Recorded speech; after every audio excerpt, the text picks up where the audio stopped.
ওকে নমস্কার করতে গেলে কেন? আমার কিন্তু ভীষণ রাগ হচ্ছিল। হ্যাঁ হ্যাঁ, শুধু নমস্কার কেন, এরপরে ভক্তি ভরে প্রণাম করব। আর মানে? মানে বিসর্জনের আগে মাকে ভক্তি ভরে প্রণাম করতে হয়।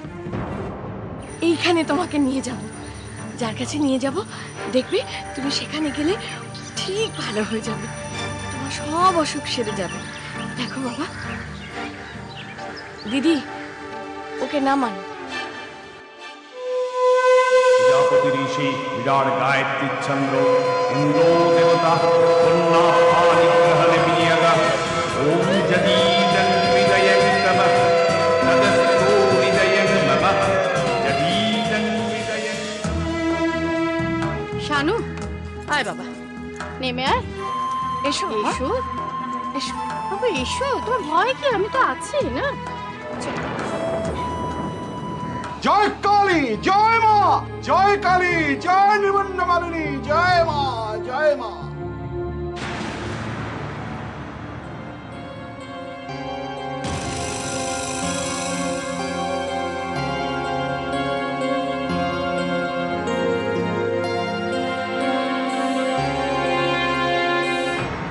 তোমার যদি আমাকে মেয়ে ভাবতে লজ্জা করে মা, তাহলে ভেবো না। যাকে ভাবতে ভালো লাগে তাকেই ভাবো। নন্দিনী তোমার পেটের মেয়ে, তাই তো? সেটা ভাবতে পারলে খুব ভালো হতো। ওরকম মেয়ে পাওয়া ভাগ্যের কথা। ও তাই না? তাহলে একটা কাজ করো, উকিল ডেকে এনে ওকে দত্তক নিই না, তাহলে তো কোনো প্রবলেম থাকবে না। এর মধ্যে আবার উকিল টানছিস কেন? এটা হচ্ছে মনের ব্যাপার। জানি না আমি। তোমাদের যা ইচ্ছে তোমরা তাই করো। যাকে পেটের মেয়ে ভাবতে ইচ্ছে করে তাকেই ভেবো। সত্যি কথা বলতে কি জানো মা, তোমাদের ন্যাকামোগুলো না আমার একদম সহ্য হয় না। কি বলছিস? কাউকে ভালো লাগা, ভালোবাসা সেটা ন্যাকামো? তা নয় তো কি? তা নয় তো কি মা? একটা কথা মনে রেখো, আসল সময় পেটের মেয়েই তোমার কাজে লাগবে। তখন উড়ে আসা জুড়ে আসা মেয়ে থাকবে না।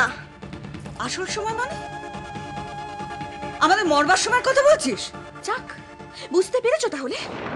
তখন তো তুই আসবি। আমি তো জানি তখন তুই আসবি, সম্পত্তির লোভে আসবি।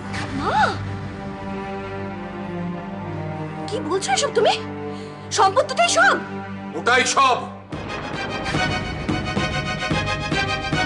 শুনে রাখ, এ বাড়িতে কোন রকম অসভ্যতামি আমি সহ্য করব না। চন্দ্রা, তোমার মেয়েকে জানিয়ে দাও, রাজেন্দ্র রায়চৌধুরী বাড়িকে ও যদি নোংরা বাড়িতে পরিণত করতে চায়, আমি সেটা সহ্য করব না।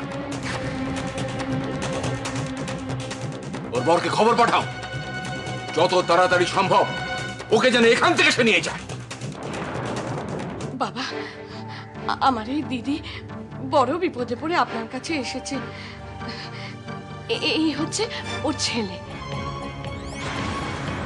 সায়ন চ্যাটার্জি, কলেজে পড়ায়। যেভাবে হোক ওকে বাঁচান বাবা, কিছু একটা করুন ওর জন্য। জয় ভবতারিণী মা, মা রক্ষা কর, মা রক্ষা কর, রক্ষা কর মহাকালী, সবই তোর সন্তান, মা রক্ষা কর, রক্ষা কর।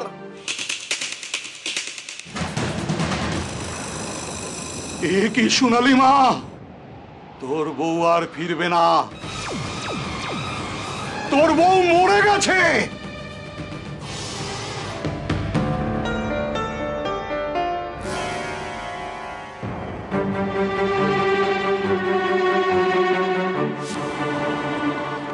গুড্ডুটার জন্য খুব খারাপ লাগছে দিদি। দিদি, ওই দেখো, দেখেছো